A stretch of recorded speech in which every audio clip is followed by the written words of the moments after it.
दा दिनै जोंनि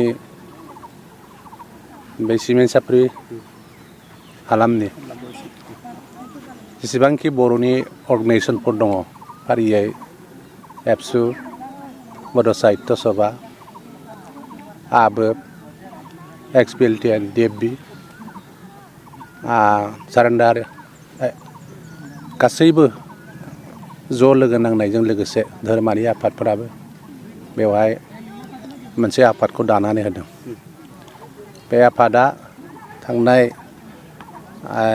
बैसागो बरायनायखौ लानानै जोबथासिम बैसागो फोरबोखौ बिदाय जाजासिम खुंनाय जायो। बे हिसाबैनो देग्लाय बे आफादा फैगौ मे दाननि 7, 8 आरो 9 अक्ट'खालि सानथामनि हाबाफारि लानानै मेहेरगोनाङै खुंफुंनो थाखाय बेखौ आखायाव लादों।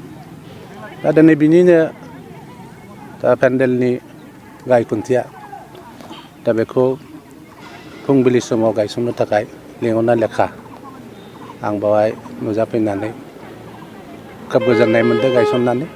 बेवहाय गासैबो जोंनि बर'नि जेसेबां अर्गेनाइजेसनफोर दङ जोंनि बिदाय फोरबोजों लोगोसे फैनानै हेफाजाब होफैदों।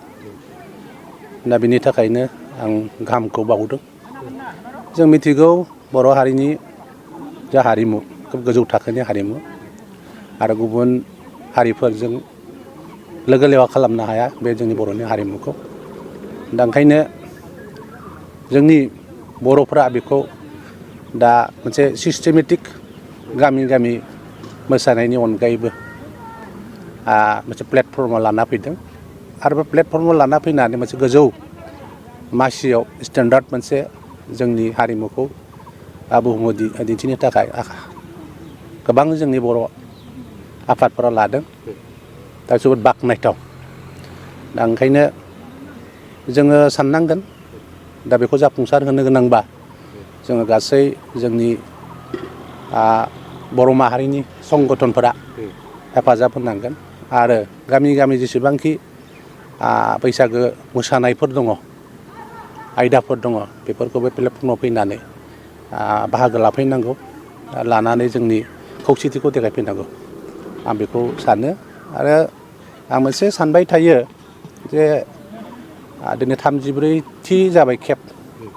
दा बेवहाय फैयै फैयै एसेबांखि खेब खुंनायनि उनाव जोङो बेखौ जुदि मोजाङै खुंफुंनो हायाबा बे जोंनि थाखाय बे सानजारि नोगोरनि थाखाय मोनसे खोब साननो गोनां बाथ्रा।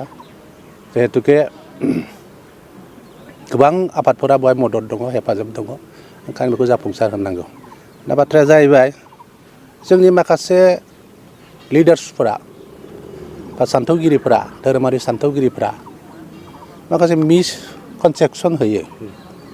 मिसकनसेपसन होयो माने बे मोनसे धोरोमारि फोरबो होननानै माने सानना लानायनि माखासे बाथ्राखौ बुंनो नागिरो। खिन्थु बेखौ धोरोमारि फोरबो होनना सानना लानाङा। बेखौ जों बर'नि मोनसे बैसागो फोरबो होनना सानना लानांगौ। खारन बैसागोआ जोंनि आमायथु जायखौ असमियाफोराबो बिथांमोनाबो एकदम गोसो मोदोम जिउयै बिसोरो हारिमुखौ सिबियो बैसागुखौ सिबियो।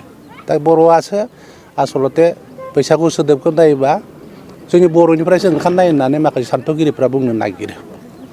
दा गिदिर गिदिर सान्थौगिरिफोर जोंनियाव दङ। बे सान्थौगिरि बिथांमोना बुङो बोसोरनि आगु बैसागु होनदों बिहु सोदोबखौ बुंदों बिनाय आरो होनाय। बे रोखोमनिनो गोबां रोखोमनि माबाखौ नायोबा बिनि जा ओंथि फोरमायनाय दा बिजिरनाय बेखौ नायोब्ला थारैनो बर'निफ्रायसो बिहु बे बैसागो सोदोबा ओंखारदों होननानै मिथिना मोनो। ओंखायनो आसा फारिदों जिहेथुके जोंनि बे बेसेबांबा समायना रमायना हारिमुजों बुंफबनाय बे फोरबोखौ जोङो गनायना लानांगोन आरो गासैबो मदद होलायगोनखौ आङो खावलायबाय। गिबियावनो नोंथांमोननि निउस पर्टेल गासैनिसिम आङो बरायनाय थाबाय। थारैनो नैबे सानजारि नोगोर बैसागो फोरबो आफादा 34थि बैसागो बिदाय फोरबोखौ खुंफुंनो थाखाय थियारि जाबाय। नैबे मे दाननि 7, 8 आरो 9 खालाराव जोङो सानथामनि हाबाफारि लानानै जोबोद गाजा गोमजायै खुंनो थाखाय जों थाग थियारि जाबाय। थारैनो जोंनि गामि ओनसोलनिफ्राय फैनाय सुबुं मोसाखावरि बिथांमोना बाहागो लागोन। जोंहा मोसानाय बायदियै जेरै हान्जा मोसानायफोरा थासिगोन बोराय बुरि थिग बिदिनो सेंग्रा सिख्ला बिदिनो देमसि मोसानायफोर थासिगोन उन्दैसाफोरनि मेथाइ खननाय बा बिदिनो मेथाइ खननायजों लोगोसे दामजुफोर दामनाय बादायनायफोर हाबाफारि थागोन आरो लोगोसे जिहेथु जोंनि बैसागोजों लोब्बा लाखिनानै माहारियारि जायखि मोसानाय बेफोरो जोंनि बर'नि जिथुनि गाननाय जोमनाय आसार खान्थि दिन्थिफुंनाय हाबाफारि बेफोरखौ जोङो लाफानो सानदों लोगोसे बे मोसानाय बादायनायजों लोगोसे जोङो दिरुं बोलायनाय हाबाफारि बेखौबो जों बाहागो लानो सानदों एबार जिहेथु एबार खेबसेनि दिरुं बोलायनाय हाबाफारिया एसे आलदा रोखोमै जों लादों मानो होनोबा जोङो जिहेथु बोरायदो सेंग्रादो बोलायहोबाथ' जानाय नङा गतिके जोङो बिसोरनि वेट अजनखौ सुनानै जोङो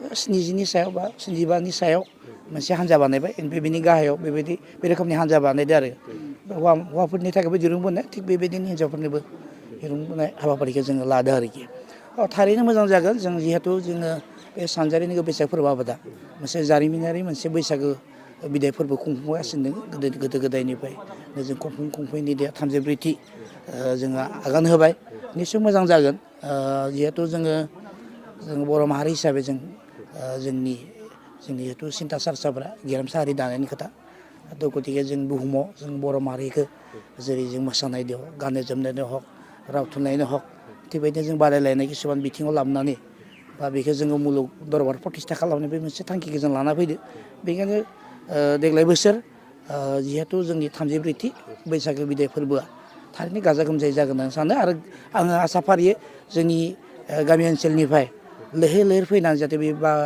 बादायनाय हाबाफारियाव मोसानाय हक दामनायानो हक बा जायखिजाया दिरुं बोलायनाय हक बा जायखिजाया माने बेफोरबायदि हाबाफारियाव माने बाहागो लाफैयो बेखौ आङो बयबो रायजो राजाखौ जाहाथे लैहोर लैहोर फैनानै बाहागो लाफैयो बे खावलायनाय थाबाय जोंनिया बे हाबाफारियाव जोंनिया माखासे जोङो आलसिबो लिहरगोन बे बैसागो फोरबोनि सोमोन्दै जों माखासे बिदिनो सावरायलायनायबो जागोन बा जों बिबुंथि लाखिगोन बिथांमोनखौ निस्सय जोंनि जायफोर उथिफुनाय लाइमोन बा जोंनि रायजो राजाफ्रा बैसागोनि तात्पर्यखौ बा जोङो बरायनायखौ मानो खुङो बा बिदायखौ जों मानो खुङो बैसागोखौ जोंनि बर' माहारिनि थाखाय मानो थाखाय बे बिराद माने जोंनि थाखाय गोनांथि इयुनाव जों बोरैहाय जों बैसागो फोरबोखौ जों बोरैहाय जोङो लाखिलांबाय थागोन बेफोरबायदि बाथ्राखौ जों सावरायगोन आरोखि थारैनो मोजां जागोन जों हारिमु बिलिफांबो थाबाय बिदि जोबखालि जोङो हारिमु बिलिफांजों सासे देंखोगिरि जों लिहरनाय जादों गितामनि नामा